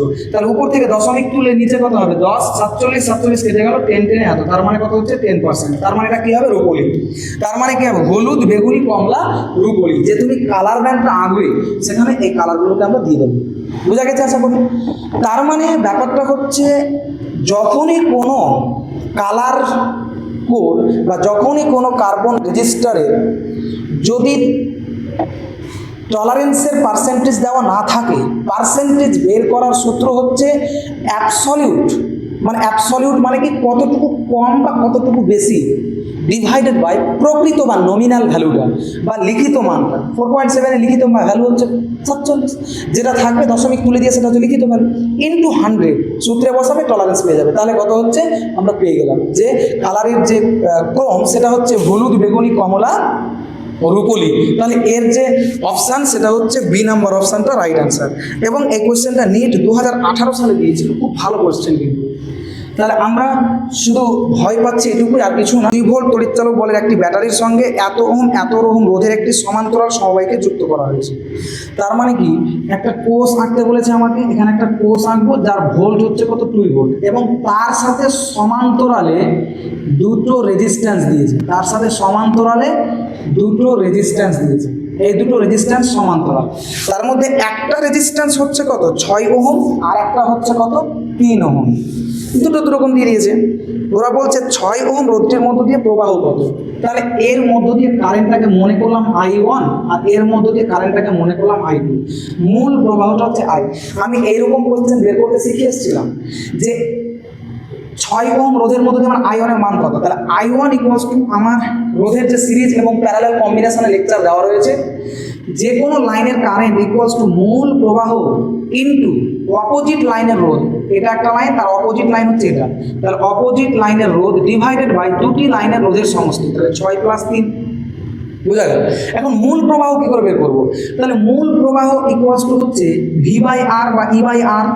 তাহলে ভি এর মান তো আমি জানি যে 2 বা তড়িৎচালক বল। তাহলে তুল্য রেজিস্ট্যান্সের মান কত?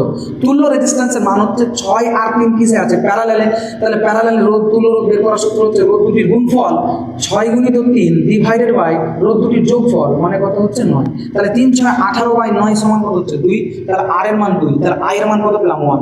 তাহলে এখানে মান বসিয়ে দাও। তাহলে মূল প্রবাহের মান 1 × 3/6 আর 3 যোগ করলে কত হবে 9। তাহলে সমান কত হচ্ছে 1/3। এটাই হচ্ছে answer 1/3 ampere. A number option is right, right answer. এগুলো কোয়েশ্চেন কিছু না, যদি রোধের যে সিরিজ এবং প্যারালাল কম্বিনেশনের যে আমার ক্লাস দেওয়া রয়েছে ইউটিউবে, সেই ক্লাসটা যদি তোমরা ডিটেলে দেখে নাও তাহলে এই কোয়েশ্চেনগুলো কোনো জায়গায় অসুবিধা হবে না। যে সমান্তরাল সমবায়ের ক্ষেত্রে যে কোনো লাইনের কারেন্ট বের করতে গেলে শর্ট ট্রিক্স হচ্ছে যে কোনো লাইনের কারেন্ট ইকুয়ালস টু মূল কারেন্ট টোটাল সার্কিটে ইনটু অপোজিট লাইনের রোধ ডিভাইডেড বাই দুটি লাইনের রোধের সমষ্টি। এই লাইনে যদি আরো রোধ থাকতো তাহলে আরো নিচে বসতো, এই লাইনে আরো রোধ থাকলে আরো নিচে বসতো। অর্থাৎ অ্যাকচুয়ালি সূত্রটা হচ্ছে যে লাইনের কারেন্ট ইকুয়ালস টু মূল প্রবাহ ইনটু অপোজিট লাইনের রেজিস্ট্যান্স ডিভাইডেড বাই দুটি লাইনের রেজিস্ট্যান্সের সমষ্টি। বসালে অ্যান্সার কাফি, সেটা হচ্ছে কত 1/3 অ্যাম্পিয়ার। নেক্সট 19 দাগের কোশ্চেনে দিয়েছে কি সেম কোশ্চেন। 19 দাগের কোশ্চেনটা হচ্ছে সেম কোশ্চেন। 19 দাগে ওরা দিয়েছে এ ও বি বিন্দুর মধ্যে তুল্যরোধ কত হবে, এইরকম দিয়ে দিয়েছে ওরা, এরকম একটা দিয়ে দিয়েছে, এইভাবে এখানে একটা দিয়ে দিয়েছে এবং এইভাবে বলেছে এই যে একটা বিন্দু সেটা বি, তুল্যরোধ কত হবে। তো ওরা দেখো দিয়েছে 2 ওহম 6 3, তাহলে এটা হচ্ছে 2 ওহম, এটা হচ্ছে 6 ওহম, এটা হচ্ছে 3 ওহম। এরা দুজন কি আছে প্যারালাল, তুল্যটা যেটা পাবে তার সাথে কি সিরিজ আছে, তার মানে কত হচ্ছে 2 প্লাস এই দুটো প্যারালাল হলে তুল্যরোধের সূত্র কি, তাহলে 6 গুণা 3 ডিভাইডেড বাই 6 প্লাস 3, মানে রোদ দুটির গুণফল বাই রোদ দুটির যোগফল। তাহলে 2 প্লাস 3 6 কত 18 আর 6 3 কত 9, তাহলে 18কে 9 দিয়ে ভাগ করলে 2 টিকবে, 2 আর 2 যোগ করলে কত হবে 4 ওহম। দেখো অপশান 4 ওহম কোনটা রয়েছে, তাহলে অপশান 4 ওহম হচ্ছে B number option is right answer, কিছুই নেই কোয়েশ্চেনগুলো। তারপরে নেক্সট আমরা যদি একটু দেখি 20 দাগের question, same to same question 20 দাগের কোয়েশ্চেনটা। 20 দাগের কোয়েশ্চেনটা একেবারে সেম কোয়েশ্চেন। এ ও বি বিন্দুর মধ্যে তুল্যরোধ কত হবে। ওরা একটা সার্কিট দিয়েছে 20 দাগে, সেই সার্কিটটা হচ্ছে কি এরকম করে দিয়ে দিয়েছে,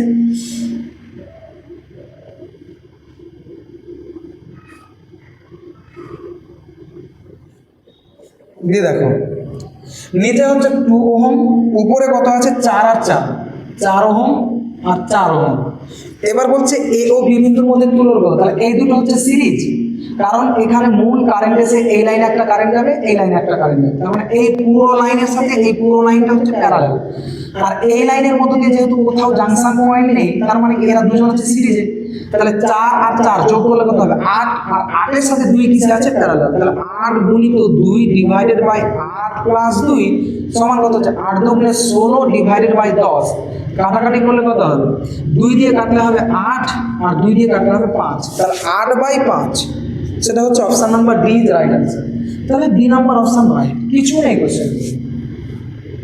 নেক্সট 21 দাগের একটা কোশ্চেন, খুব একটু বড় হবে কোশ্চেনটা, একটু জটিল হবে কোশ্চেনটা, কিন্তু কোশ্চেন ইজি। এই 21 দাগের কোশ্চেনটা আমার সিরিজ এবং প্যারালাল কম্বিনেশনের যে ভিডিও সেখানে কিন্তু ক্লাসে করে দেওয়া আছে, তারপরেও তোমাদেরকে আমি একটু হিন্টস দিয়ে দিচ্ছি, হালকা করে হিন্টস দিচ্ছি, বাকিটা তোমরা নিজেরাই করে নিতে পারবে। 21 দাগের কোশ্চেনটা সত্যিকারই বড় কোশ্চেন, অনেকটাই বড় হবে কোশ্চেনটা। দেখো 21 দাগের সার্কিটে ওরা দিয়েছে, মানে এরকম করে দিয়ে দিয়েছে, 3টা রেজিস্ট্যান্স আছে টোটাল, 1টা 2টো 3টে, একই রকমভাবে এখানেও 3টে, এর মিডিলে একটা রেজিস্ট্যান্স, এখানে রেজিস্ট্যান্স, এখানে রেজিস্ট্যান্স। ওরা মান দিয়েছে 3 2 2, এটা হচ্ছে 3 ওহম 2 ওহম 2 ওহম, এবং এটা দিয়েছে 4 ওহম, নিচেরটা দিয়েছে 2 ওহম, তারপরেরটা হচ্ছে 2 ওহম, তারপরেরটা হচ্ছে 2 ওহম, আর এটা হচ্ছে 8, আর এটা হচ্ছে 8, আর এটা হচ্ছে 9 ভোল্ট। দেখো ওরা বলেছে নিচের উক্তিগুলোকে বিবেচনা করো। এই কোয়েশ্চেনটা জেনারেলি ভাবে নিচের উক্তি বলতে অপশান 4 এবং 3 দিয়েছে। 3 ওহম রোধ এখানে শুধুমাত্র আছে, আর 4 ওহম রোধ আছে এখানে, তারপরে এর মধ্যে দিয়ে কারেন্ট কী করে বের করতে হয়। তাহলে এই লাইনে কারেন্ট বের করতে গেলে তো আমাকে তুল্য কারেন্ট লাগবে, এবং কারেন্টটাকে বিভিন্ন পথে ভেঙে দিতে হবে। সেটা ভাঙবো কী করে? যদি আমরা ভাঙতে চাই তাহলে এটাকে আমাকে করতে হবে কি, আমি যদি এই পয়েন্টটাকে বিবেচনা করি, তাহলে এই পয়েন্টে কারেন্ট কিছু ভেঙে এই লাইনে গেল, কিছুটা এই লাইনে আসলো, মানে এটা এটা এটা সিরিজ, তার সাথে এটা প্যারালাল। তারপরে 2 4 হচ্ছে 6, 6 আর 2 8, 8 আর 8 প্যারালাল আছে, তার মানে কত হচ্ছে প্যারালাল হলে 8 গুণিত 8 ডিভাইডেড বাই 8 প্লাস 8, 64/16 মানে 4 ওহম। তার মানে কি এই সার্কিটটা হারিয়ে গেল। এবার তুল্য সার্কিটটা আসবে এইরকম, তার মান দাঁড়াচ্ছে কত 4 ওহম। বুঝা গেল? আবার তুমি দেখো এখানে একটা কারেন্ট আসলো, এই লাইনে একটা ভেঙে চলে গেল, কোনো জাংশন পয়েন্ট নেই, কারেন্ট এদিকে চলে আসছে, এটা দিয়ে এসে এইদিকে চলে আসছে, কখন ওইদিকে কারেন্ট যাবে না, কারণ এই কোষের উচ্চ বিভব কারেন্ট পাঠাচ্ছে, মানে নিম্ন বিভবের দিকে আসবে। যে কোষ কারেন্ট পাঠায় সেই কোষের নিম্ন বিভবের দিকে আসে। তাহলে এই কোষের নিম্ন বিভবের দিকে আসার জন্য তাহলে এখান থেকে কারেন্ট ভেঙে গেল, এইদিকে একটা কারেন্ট চলে গেল, আর এইদিকে একটা কারেন্ট চলে আসলো, তারা এখান থেকে এদিকে আসলো। তার মানে এটা এটা এটা সিরিজ, তার মানে 2 আর 4 6, 6 আর 2 8, তার সাথে 8 কিসে আছে প্যারালাল, তার মানে একই রকম ভাবে কত আসবে আবার 4 ওহম। তার মানে এটি তুল্য রেজিস্ট্যান্স কত দাঁড়ালো 4 ওহম। এবার তোমরা দেখো এই 4 ওহম 3 ওহম আর 2 ওহম কিসে আছে সিরিজে। তাহলে কি হচ্ছে, যেহেতু কারেন্ট জাংশন পয়েন্ট নেই, একই কারেন্ট হচ্ছে, তাহলে টোটাল 9 রেজিস্ট্যান্স, তুল্য রেজিস্ট্যান্সের মান হচ্ছে কত 9 ওহম, আর ভি এর মান কত হচ্ছে 9 ভোল্ট। তাহলে অ্যান্সার টোটাল যে তুল্য কারেন্ট সেটা হচ্ছে কত ভি বাই আর। হ্যাঁ, তাহলে আমাদের দাঁড়াচ্ছে কত 9/9 equals to 1, 9/9 equals to 1 ampere তুল্য কারেন্ট পেলে। এবার টোটাল সার্কিটে যেভাবে ভাঙতে বলেছিলাম সেভাবে আবার তোমাকে ভাঙতে যেতে হবে। তুল্য কারেন্ট কী করে করবে তোমাদেরকে আমি হিন্টস দিচ্ছি, অ্যান্সারটা তোমার দেখতে হবে। অপশান তো এটা হচ্ছে না, কারণ আমরা জানি 3 ওহম রোধের মধ্যে দিয়ে কত অ্যাম্পিয়ার আছে 1 অ্যাম্পিয়ার, মানে এই যে সার্কিটটা তুল্য যেটুকু কারেন্ট এখান থেকে পাঠাচ্ছে সেটা 3 ওহমের মধ্যে দিয়ে 1 অ্যাম্পিয়ার পাঠাচ্ছে, যতক্ষণ জাংশন পয়েন্ট না পাবে ততক্ষণ কারেন্ট ভাঙবে না। তার মানে কি 3 ওহমের মধ্য দিয়ে 1 অ্যাম্পিয়ারই কারেন্টটা পাচ্ছে, তার মানে এটা অপশানে মিলছে না। তার বাকি অপশান কোথায় মিলবে? তার বাকি অপশানগুলো এখানে আরও রেজিস্ট্যান্স ছিল, হ্যাঁ এখানে আরও রেজিস্ট্যান্স ছিল, আর এখানে আরও কি ছিল রেজিস্ট্যান্স ছিল, তাহলে এই জায়গাগুলোতে রেজিস্ট্যান্স ছিল। তুমি কি করবে, এখানে মূল কারেন্টকে ভেঙে এই লাইনে একটা কারেন্ট বের করবে, যেটা প্যারালাল আমরা বের করতে শিখালাম। আবার এই লাইনের যে কারেন্টটা পাবে সেখানে আবার এখানে ভেঙে এই লাইনের কারেন্টটা বের করবে। এই লাইনের কারেন্ট ইকুয়ালস টু ওই লাইনের ক্ষেত্রে একটা মূল প্রবাহ কিন্তু অপোজিট লাইনের রোধ বাই রোধ দুটির সমষ্টি। এই প্রসেসটা অবলম্বন করবে, দেখতে পাবে যে এই অ্যান্সারটা সলিউশন হয়ে গেছে। এই কোয়েশ্চেনটা আমি আমার সিরিজ এবং প্যারালাল কম্বিনেশনে যে পার্টটা ছিল আমার ভিডিও, সেই ক্লাসে কিন্তু ডিটেলে করে দেওয়া হয়েছে, ওখান থেকে তোমরা দেখে নিতে পারো, একটু ব্রড আছে। ওরা বলছে নেক্সট 22 দাগের যে কোয়েশ্চেন, সেখানে বলছে 1 ওহম 2 ওহম ও 3 ওহম এর 3টি রোধের শ্রেণী সমবায়কে একটি 1.5 ভোল্ট তড়িৎচালক বল ও নগণ্য অভ্যন্তরীণ রোধের ব্যাটারির সঙ্গে যোগ করা হলে তৃতীয় রোধটির প্রান্তীয় বিভব প্রভেদ কত হবে। মানে একটা তড়িৎচালক বল দিয়েছে 1.5 ভোল্ট এবং নগণ্য অভ্যন্তরীণ রোধের ব্যাটারির সঙ্গে যুক্ত করেছে 3টা রোধ 1 2 3। তার মানে 22 দাগের কোয়েশ্চেনটা ওরা বলছে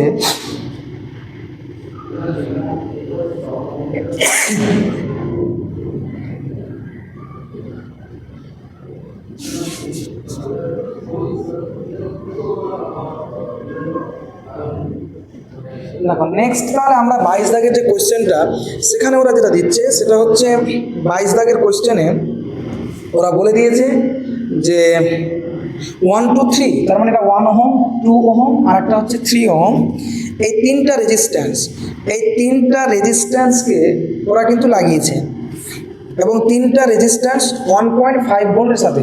এবার ওরা বলছে 3 ওহম রোধের প্রান্তীয় বিভব প্রভেদ কত হবে, তৃতীয়টা। তাহলে এর প্রান্তীয় বিভব প্রভেদ আমরা জানি, যার প্রান্তীয় বিভব প্রভেদ, আমি এটা লিখে দেখাচ্ছি ভি মাইনাস ভি দিয়ে ইকুয়ালস টু আই ইন্টু আর। যার প্রান্তীয় বিভব প্রভেদ তার মধ্য দিয়ে কারেন্ট কিন্তু তার রেজিস্ট্যান্সটা, তাহলে এখানে দেখো এর মধ্য দিয়ে যে কারেন্ট হবে, এর মধ্য দিয়ে যে কারেন্ট হবে, এর মধ্যে সেম কারেন্ট হবে, কারণ তারা সিরিজে আছে। তাহলে এই কোষ যে পরিমাণ কারেন্ট পাঠাবে সেই কারেন্টটা প্রত্যেকটার মধ্য দিয়ে যাবে, যেহেতু তারা সিরিজ, কারেন্ট চেঞ্জ হবে না। তাহলে এখান থেকে তুমি তুল্য কারেন্ট বের করার সূত্র হচ্ছে তুল্য তড়িৎচালক বল ডিভাইডেড বাই তুল্য রোধ। তাহলে তুল্য রোধ কত হচ্ছে, সিরিজে যোগফল 1 2 3 যোগ করলে কত হচ্ছে 6।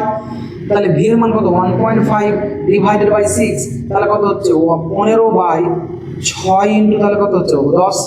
তাহলে তুমি যদি এটাকে কাটাকাটি করো, 3 দিয়ে কাটাকাটি করলে 3 পাচ্ছে 15, 3 দিয়ে 6, 5 দুগুণে কত দেওয়া, তাহলে 1 কত হচ্ছে 4। এটা আয়ের মান পেলে, তাহলে আয়ের মানটা হচ্ছে 1/4 কারেন্ট পেয়ে গেছো, কিন্তু যেই রোধটা লিখবে তার প্রান্তে বিভব প্রভেদ এটা, তাহলে ওই রোধটার মান কত 3, তাহলে কত হচ্ছে 3/4 এটা হচ্ছে ওর প্রান্তীয় বিভব প্রভেদ। অ্যান্সার নাম্বার হচ্ছে সি নাম্বার অপশানই যায়, সি নাম্বার অপশান। একই রকমভাবে ওরা বলেছে দেখো 23 নম্বর কোয়েশ্চেনটা ইজিলি কোয়েশ্চেন, এই কোয়েশ্চেনগুলো কোনো অসুবিধা হয় না। 23 নম্বর কোয়েশ্চেনে ওরা বলছে যে আর রোধের একটি পরিবাহী তারের দৈর্ঘ্যকে টেনে দ্বিগুণ করলাম, এরপর তারটিকে অর্ধেক করে দুটি অর্ধাংশ সমান্তরালে যুক্ত করলাম, তুলনাঙ্ক রোধ কত হবে? মানে একটি পরিবাহী তারের দৈর্ঘ্যকে টেনে যখন দ্বিগুণ করা হয়, মানে কি আমরা জানি যে কোনো পরিবাহী তারকে লম্বায় টেনে এন গুণ করলে পরবর্তী রোধ আর ড্যাশ সমান হচ্ছে এন স্কোয়ার আর হবে।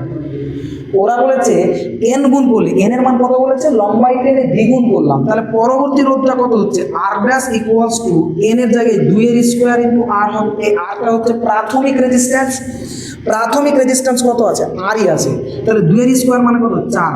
তার মানে ওরা বললো যে একটা পরিবাহী তারকে যখন লম্বাই টেনে দ্বিগুণ করলাম তখন পরবর্তী যে রেজিস্ট্যান্স সেটা আমরা পাবো কত, আর ড্যাশ, বা নতুন রোধটার মান হবে কি, 4R। এবার ওটাকে বলছে অর্ধেক করে দিল, অর্ধেক করে দিলে এক একটা অংশ কত হবে, 2 ওহম করে, 2R করে, তাহলে টোটাল হলো 4R, আর সেটাকে মিডিলে কেটে অর্ধেক করছে, তার মানে এক একটা অংশের R1 সমান হচ্ছে কত, 2R, আর একটা অংশ R2 সমান কত, 2R। কোয়েশ্চেন বলছে এর আগে আবার প্যারালালে লাগিয়েছি, তাহলে প্যারালালে লাগালে তুল্য রোধ কত হবে, R double dash equals to R1 into R2 divided by R1 plus R2, তাহলে R1 এর মান কত, 2R গুণিত 2R divided by 2R plus 2R মানে কত, 4R, তাহলে অ্যান্সারটা হচ্ছে কত, 4R স্কোয়ার বাই তাহলে কত হচ্ছে 4R, 4 কেটে গেল, তাহলে একটা আর পড়ে থাকলো, তাহলে অপশন নাম্বার কোনটা আমরা দেখতে পাচ্ছি, তাহলে অপশন নাম্বার হচ্ছে বি ইজ কারেক্ট অ্যান্সার। খুব ভালো কোয়েশ্চেন। নেক্সট দেখো তোমাদের 24 দাগের যে কোয়েশ্চেনটা রয়েছে, এই 24 দাগের কোয়েশ্চেনটা কিন্তু করে দিয়েছে তোমাদের 24 এবং 25, এগুলো হিন্টস দিয়ে দিয়েছে। ওরা বলছে যে দুটি একই ব্যাসার্ধের ও প্রস্থচ্ছেদ তারের দৈর্ঘ্য L1 L2 একই ব্যাসার্ধের ও প্রস্থচ্ছেদ, মানে ব্যাসার্ধ আর প্রস্থচ্ছেদ সেম আছে, তাদের দৈর্ঘ্য যথাক্রমে L1 ও L2 এবং তাদের উপাদানের রোধাঙ্ক ρ1 ρ2, তার দুটিকে শ্রেণী সমবায়ে যুক্ত করা হলে তুল্য রোধাঙ্ক কত হবে? তুল্য রোধাঙ্কের মান জানতে চেয়েছে, এটা হিন্টস দিয়ে দিয়েছে ওরা, যেহেতু প্রস্থচ্ছেদ সেম আছে না, তাহলে তুল্য রোধাঙ্ক বের করতে হবে। যদি আমরা বের করতে চাই, দুটি একই ব্যাসার্ধের, মানে ব্যাসার্ধ সেম, প্রস্থচ্ছেদ বিশিষ্ট তারের দৈর্ঘ্য বলেছে L1 L2 এবং তাদের উপাদানের রোধাঙ্ক হচ্ছে ρ1 ρ2, তার দুটিকে শ্রেণীতে সমবায়ে যুক্ত করা হলে তুল্য রোধাঙ্ক কত হবে? এটা থেকে আমরা একটা ইকুয়েশন জানি, সেটা হচ্ছে কি 24 দাগের যে একটা আমরা ইকুয়েশন জানি, সেই ইকুয়েশনটা 24 দাগের যে ইকুয়েশনটা,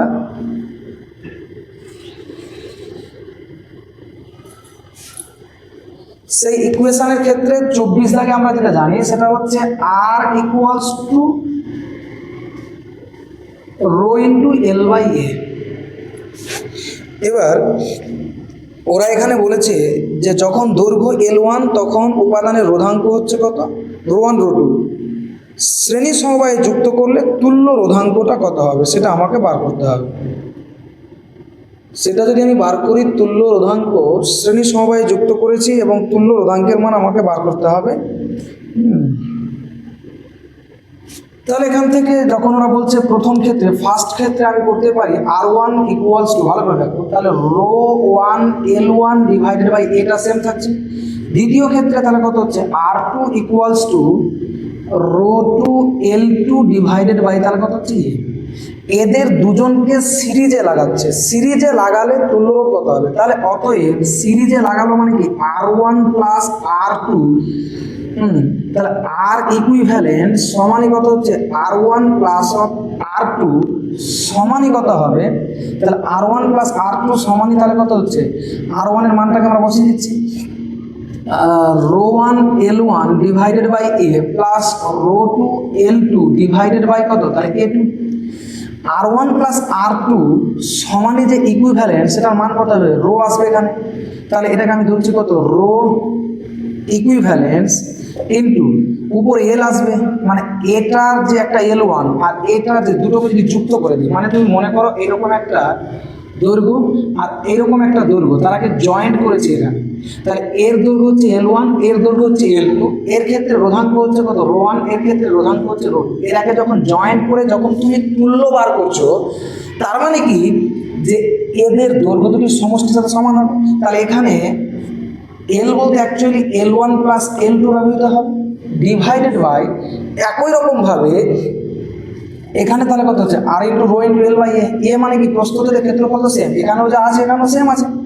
তাহলে তোমার দাঁড়ালো কত, এবারে তাহলে লসাগু করো, তাহলে এ তাহলে rho one L one plus তাহলে কত হচ্ছে rho two into L two, A কেটে গেল, তাহলে রো ইকুইভ্যালেন্ট সমান তাহলে কত হচ্ছে rho one L one plus rho two L two divided by L one plus or L two.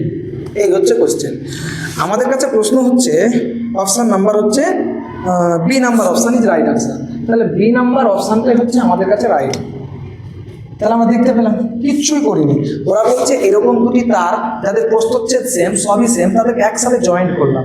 একসাথে তুমি যখন আলাদা আলাদা রেখেছিলে তখন তার জন্য মান পেয়েছিলে আর ওয়ান, এর জন্য সেটা হচ্ছে rho one L one by A, এর জন্য আলাদা মান পেলে সেটা হচ্ছে আর টু, আলাদা আলাদা যখন ভিন্ন ভিন্ন ছিল তখন আর rho two L two by A. যখন এদেরকে জয়েন্ট করলাম তখন জয়েন্ট করার সময় এই ইকুইভ্যালেন্টের সময় তখন টোটাল এলটা হয়ে গেল কি এল মানে কি এল ওয়ান প্লাস এল টু, এটা হয়ে গেল। কিন্তু প্রস্থচ্ছেদ তো চেঞ্জ হয়নি, তার জন্য এখানে দেখো তুল্যের জায়গায় আমি কি লিখেছি, তুল্যের জায়গায় বা আর ইকুইভ্যালেন্টের জায়গায় লিখেছি rho equivalent equals to L equivalent. এই যে L equivalent divided by A সমানই হচ্ছে এটার আলাদা যোগ এটা আলাদা যোগ, বের করেছি কাটাকাটি করে অ্যান্সারটা সেম নিয়ে এসেছি। এই হচ্ছে কোয়েশ্চেন। আমাদের কোয়েশ্চেনগুলো কোনো অসুবিধার জায়গা নেই। তারপরে 25 দাগের কোয়েশ্চেনটা তোমাদের হিন্টস দিয়ে রেখেছে, তোমরা এটুকু করবে। আজকে এই পর্যন্ত থাকলো, আগামী ভিডিওতে আবার নতুন করে দেখা হবে। Thank you all the